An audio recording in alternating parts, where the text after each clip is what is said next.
Hello guys, আসসালামু আলাইকুম। এখন আমার মেয়ের জন্য আইসক্রিম বানাচ্ছি। দুধ আগে জাল দিয়ে নিচ্ছি। আমার আম্মু আইসক্রিম খাবে। হঠাৎ করে বাসায় কোনো আইসক্রিম নাই, দুপুরবেলা দোকান বন্ধ। এখন বাসায় আমি নিজের হাতে তৈরি করব আইসক্রিম।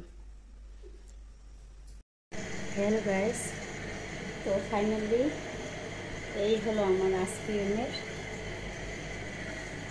যেগুলো দিয়ে আমি আইসক্রিম আজকে মেয়ের জন্য বানাবো। এখানে হলো চকলেট, ওটা হলো সামনের, ওইটা হলো কাঁঠাল, আর এটা হলো আম, আর এটা হলো চকোপিন। এইগুলো দিয়ে আজকে আমি আমার মেয়ের জন্য আইসক্রিম বানিয়ে দিই।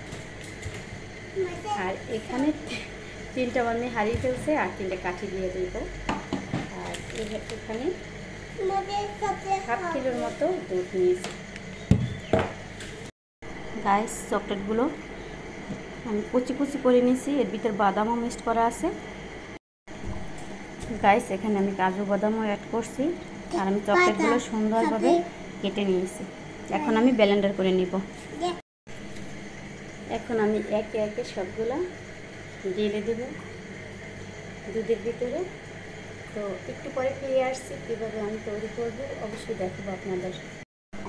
ব্লেন্ডার করা শেষ, এখন একে একে ঢালবো।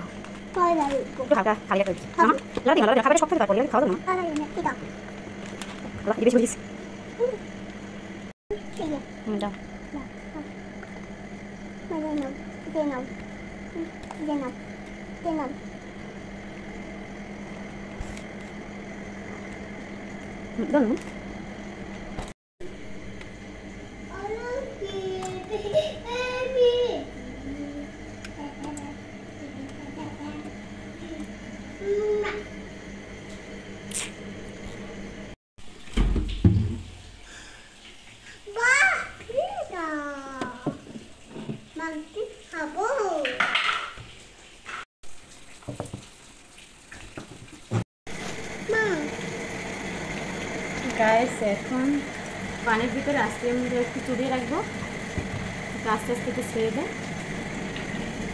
আমার আম্মু তো অপেক্ষায় আছে খাওয়ার জন্য। আম্মু আইসক্রিম খাওয়ার জন্য আম্মু কে কে অপেক্ষায় আছি আমরা?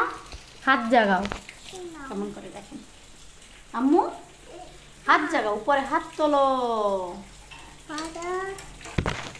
ফালায় না মা, ফালায় না লবণের। আম্মু আমি খাই ফেলাই।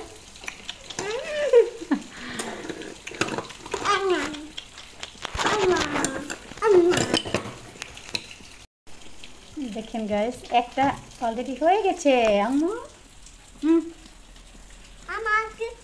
না, তুমি আইসক্রিম নাও। দেখেন গাইস, আইসক্রিম হয়ে গেছে, এখন আমার মা খাবে। এটা হলো ফাইনাল লুক, আমার মেয়ের আইসক্রিম খায়। সামনে একটু দিয়ে লবি খায় না, খা।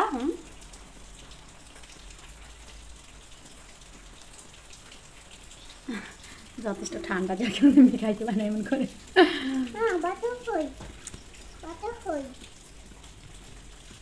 এগুলো ঘটতেছে।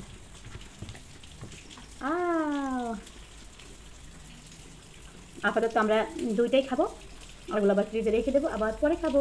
এরকম দাও উপরে, আরও তোলো, এই এই এরকম দাও, আবার এরকম দাও।